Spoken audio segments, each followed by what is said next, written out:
Hello guys, welcome back our YouTube channel G K just knowledge. दोस्तों, आज का हमारा प्रैक्टिस सेट है 10 और हम आज इस प्रैक्टिस सेट 10 को सॉल्व करने वाले हैं। तो आप लोग वीडियो में एंड तक ज़रूर बने रहिएगा ताकि आप लोग पूरा वीडियो देख सकें और चीज़ों को अधूरा ना समझ के पूरी चीज़ें समझ सकें। तो आप लोग वीडियो में एंड तक बने रहिएगा। तब तक के लिए चलिए शुरू करते हैं वीडियो को। यहाँ पर पहला क्वेश्चन दिया गया है कि हवा महल की बाहरी दीवारों में कितनी खिड़कियाँ हैं? 1953, 1954, 1955, 1956। तो यहाँ पर इसका राइट आंसर हो जाएगा ऑप्शन ए 1953। टोटल 993 खिड़कियाँ हैं हवा महल की बाहरी दीवारों में। तो यहाँ पर इसका राइट आंसर क्या हो जाएगा? Option A. इसके आगे अब अगला क्वेश्चन देखते हैं। अगला क्वेश्चन दिया हुआ है कि किसे सोने का शहर भी कहा जाता है? जैसलमेर को, जयपुर को, जोधपुर को, अमृतसर को। ये तो यहाँ पर इसका राइट आंसर हो जाएगा ऑप्शन ए जैसलमेर को। वहीं जयपुर की बात करेंगे तो इसे पिंक सिटी के नाम से जानते हैं। पिंक सिटी के नाम से जानते हैं। जयपुर की बात करेंगे तो इसे ब्लू सिटी के नाम से जानते हैं, ब्लू सिटी के नाम से। और अमृतसर की बात करेंगे तो यहाँ पर स्वर्ण मंदिर स्थित है, स्वर्ण मंदिर स्थित है। यहाँ पर इसका राइट आंसर हो जाएगा स्वर्ण मंदिर। यहाँ पर इसका राइट आंसर हो जाएगा ऑप्शन ए जैसलमेर। इसके आगे अब अगला क्वेश्चन देखते हैं। अगला क्वेश्चन दिया हुआ है, भारत का राष्ट्रीय युद्ध शहीद स्मारक कहाँ स्थित है? नई दिल्ली में, मुंबई में, सूरत में, लखनऊ में। तो यहाँ पर इसका राइट आंसर हो जाएगा ऑप्शन ए नई दिल्ली में। ये सशस्त्र बलों को सम्मान देने के लिए शहीद स्मारक बनाया गया है दिल्ली में, दिल्ली में। तो यहाँ पर इसका राइट आंसर क्या होगा? Option A. इसके आगे अब क्वेश्चन देखते हैं। इसके आगे अगला क्वेश्चन दिया हुआ है कि गांधी जी का जन्म कहाँ हुआ था? कश्मीर में, असम में, गोवा में, गुजरात में। तो यहाँ पर इसका राइट आंसर हो जाएगा ऑप्शन ए डी गुजरात में। पोरबंदर में हुआ था गांधी जी का जन्म, पोरबंदर में। गुजरात के पोरबंदर में गांधी जी का जन्म हुआ था। कौन से सन में हुआ था? तो 1869 में हुआ था। तो यहाँ पर इसका राइट आंसर हो जाएगा ऑप्शन डी। इसके आगे अब अगला क्वेश्चन देखते हैं। अगला क्वेश्चन कह रहा है कि लौह पुरुष के नाम से किसे जाना जाता है? महात्मा गांधी को, सरदार पटेल को, राजीव गांधी को, नेहरू जी को। तो यहाँ पर इसका राइट आंसर हो जाएगा ऑप्शन ए सरदार पटेल को हम लौह पुरुष के नाम से जानते हैं। ऑप्शन बी यहाँ पर राइट आंसर हो जाएगा। आगे देखते हैं। इसके आगे क्वेश्चन है कि हमारा राष्ट्रीय गीत कहाँ से संकलित है? आनंद मठ, गीतांजलि, मुंडकोपनिषद, तत्वबोधि। यहाँ पर इसका राइट आंसर हो जाएगा ऑप्शन ए आनंद मठ से लिया गया है राष्ट्रीय गीत। वहीं सत्यमेव जयते की बात करेंगे, सत्यमेव जयते, ये सत्यमेव जयते मुंडकोपनिषद से लिया गया है। और वहीं तत्वबोधि की बात करेंगे तो यहाँ से हमने लिया गया है राष्ट्रगान,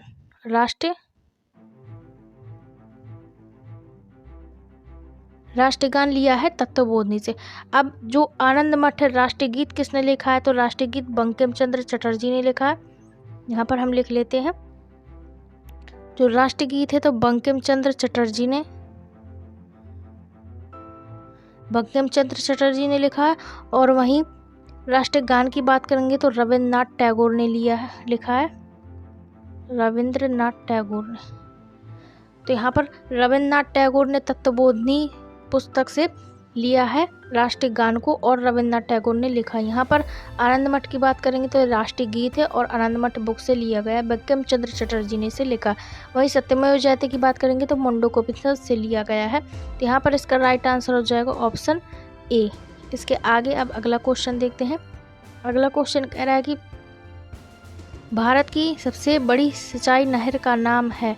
इंदिरा गांधी नहर, यमुना नहर, सरहिंद नहर, अपर बारी दोआब नहर। तो यहाँ पर इसका राइट आंसर हो जाएगा ऑप्शन ए इंदिरा गांधी नहर है जो सबसे बड़ी नहर है भारत की। यहाँ पर अगला क्वेश्चन है, स्ट्रोम्बोली ज्वालामुखी कहाँ है? तंजानिया में, इंडोनेशिया में, इटली में, भारत में। तो यहाँ पर इसका राइट आंसर हो जाएगा ऑप्शन सी इटली में। इटली में है स्ट्रोम्बोली ज्वालामुखी जो भूमध्य सागर की, इसे रानी कहते हैं, भूमध्य सागर की रानी, क्योंकि भूमध्य सागर में अंधेरा रहता है। जब स्ट्रोम्बोली ज्वालामुखी फटता है तो वहाँ पर उजेला रह जाता है। तो अब यहाँ पे इंडोनेशिया की बात करेंगे तो यहाँ पर 3 ज्वालामुखी है, SSC, मैंने कल भी आप लोगों को बताया था, यहाँ से सुमेरु हो जाएगा, सुमेरु, सिनाका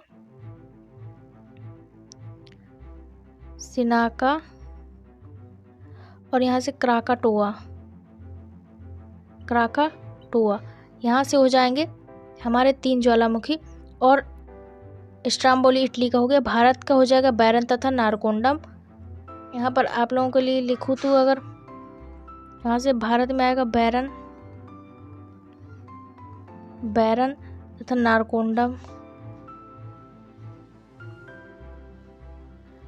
नारकोंडम हो जाएंगे भारत में। और वहीं तंजानिया में बात करेंगे तो किलीमंजारो हो जाएंगे तंजानिया में ज्वालामुखी। तो यहाँ से हमने 2-3 ज्वालामुखी देख लिए। तो यहाँ पर इसका राइट आंसर हो जाएगा ऑप्शन सी, इटली। इसके आगे चलते हैं और आगे अपना नेक्स्ट क्वेश्चन देखते हैं। नेक्स्ट क्वेश्चन कहता है कि सहारा मरुस्थल किस महाद्वीप में स्थित है?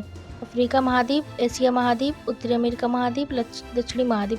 तो यहाँ पर इसका राइट आंसर हो जाएगा ऑप्शन ए, अफ्रीका महाद्वीप में सहारा मरुस्थल है जो 11 देशों में फैला हुआ है। इसके आगे अब देखते हैं। इसके आगे अगला क्वेश्चन है, अनुच्छेद 19 में कौन सा अधिकार दिया गया? संपत्ति का अधिकार, समानता का अधिकार, स्वतंत्रता का अधिकार, जीवन रहने का अधिकार। तो जीवन रहने का अधिकार आर्टिकल 21 में आता है। और वहीं समानता की बात करेंगे तो 14 से 18 के बीच में समानता की अनुच्छेद आते हैं। वहीं स्वतंत्रता की बात करेंगे तो स्वतंत्रता में आता है 19 अनुच्छेद आता है। तो 19 अनुच्छेद में 7 प्रकार की स्वतंत्रता पाई गई है, जिसमें कि संगठन बनाने की स्वतंत्रता, सभा बनाने की स्वतंत्रता, संपत्ति खरीदने की स्वतंत्रता, ये सभी स्वतंत्रता है। व्यवसाय करने की स्वतंत्रता यहाँ पर आर्टिकल 19 में है जो स्वतंत्रता दी गई हैं। तो और वहीं संपत्ति का अधिकार की बात करेंगे तो ये कानूनी अधिकार हो गया। तो यहाँ पर इसका राइट आंसर हो जाएगा ऑप्शन सी, स्वतंत्रता का अधिकार दिया हुआ है 19 में, आर्टिकल 19 में। उसके आगे अब अगला क्वेश्चन है कि राष्ट्रपति को पद से कैसे हटाया जा सकता है? उपराष्ट्रपति द्वारा, प्रधानमंत्री द्वारा, सीजीआई द्वारा, महाभियोग द्वारा। तो यहाँ पर इसका राइट आंसर हो जाएगा ऑप्शन डी, महाभियोग द्वारा। महाभियोग की चर्चा आर्टिकल 61 में है। राष्ट्रपति को पद से हटाने की चर्चा महाभियोग की चर्चा 61 में है आर्टिकल। वहीं बात करेंगे तो महाभियोग प्रारंभ होता है 1/4 बहुमत के साथ शुरू होता है और वहीं 2/3 बहुमत के साथ पारित होता है।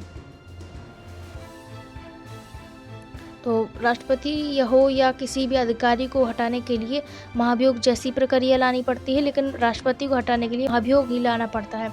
यदि राष्ट्रपति की बात करेंगे तो महाभियोग लाएंगे, और यदि कोई और अधिकारी की बात करेगा जैसे पीएम हो गया और राज्यपाल हो गया तो महाभियोग जैसी प्रक्रिया लानी पड़ेगी, उसकी जैसी प्रक्रिया लानी पड़ेगी और यहाँ पर महाभियोग लाना पड़ेगा। तो ये राष्ट्रपति को हटाने का तरीका है। तो यहाँ पर इसका राइट आंसर हो जाएगा ऑप्शन डी, और ये आर्टिकल 61 में दिया हुआ है। इसके आगे अब अगला क्वेश्चन देखते हैं।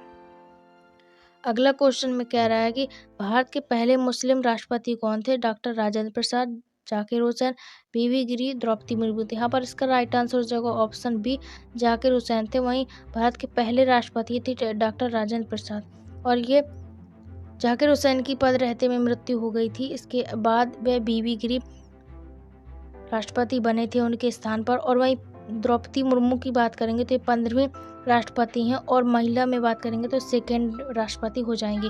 तो यहाँ पर इसका राइट आंसर हो जाएगा ऑप्शन बी। इसके आगे अब अगला क्वेश्चन देखते हैं।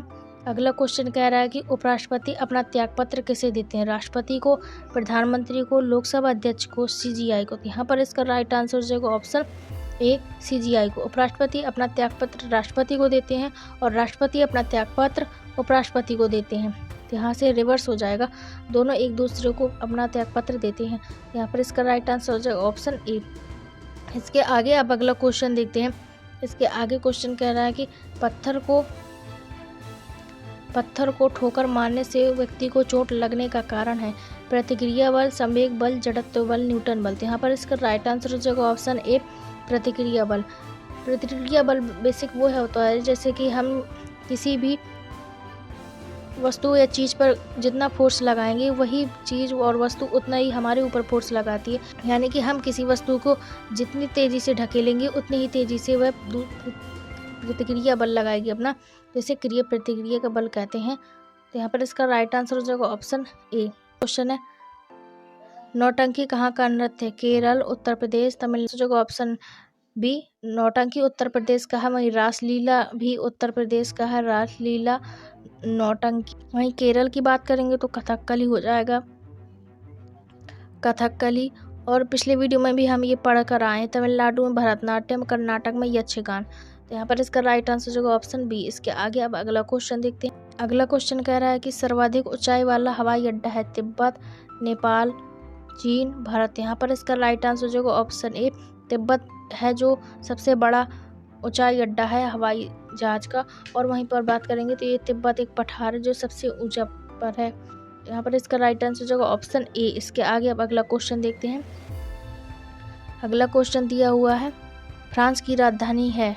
Paris, Berlin, Baghdad, Canberra. तो यहाँ पर इसका राइट आंसर जो ऑप्शन ए पेरिस। वहीं बर्लिन की बात करेंगे तो जर्मनी की राजधानी बर्लिन है। जर्मनी की राजधानी हो जाएगी बर्लिन। और बगदाद की बात करेंगे तो इराक की राजधानी हो जाएगी बगदाद। और कैनबरा की बात करेंगे तो ऑस्ट्रेलिया की हो जाएगी कैनबरा। ऑस्ट्रेलिया की हो जाएगी कैनबरा, बगदाद इराक की, बर्लिन जर्मनी की और फ्रांस की पेरिस। तो यहाँ पर इसका राइट आंसर हो जाएगा ऑप्शन ए। इसके आगे अब देखते हैं अगला क्वेश्चन। अगला क्वेश्चन कह रहा है कि थोरियम का सबसे बड़ा भंडार कहाँ है? पाकिस्तान, भारत, म्यांमार, नेपाल। तो यहाँ पर इसका राइट आंसर हो जाएगा ऑप्शन बी, भारत में। इसके आगे नेक्स्ट क्वेश्चन देखते हैं। नेक्स्ट क्वेश्चन कहता है कि विक्टोरिया झील कहाँ स्थित है? तंजानिया में, नेपाल में, पाकिस्तान में, बांग्लादेश में। तो यहाँ पर इसका राइट आंसर हो जाएगा ऑप्शन ए, तंजानिया में है विक्टोरिया झील। इसके आगे अब अगला क्वेश्चन देखते हैं।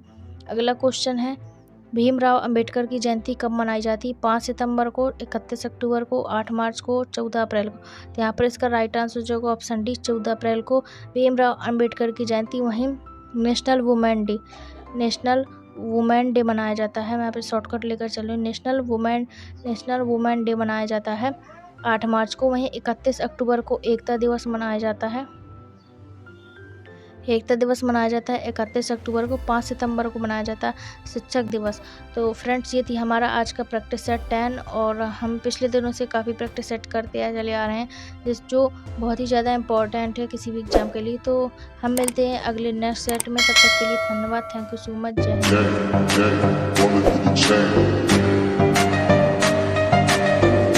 हिंद।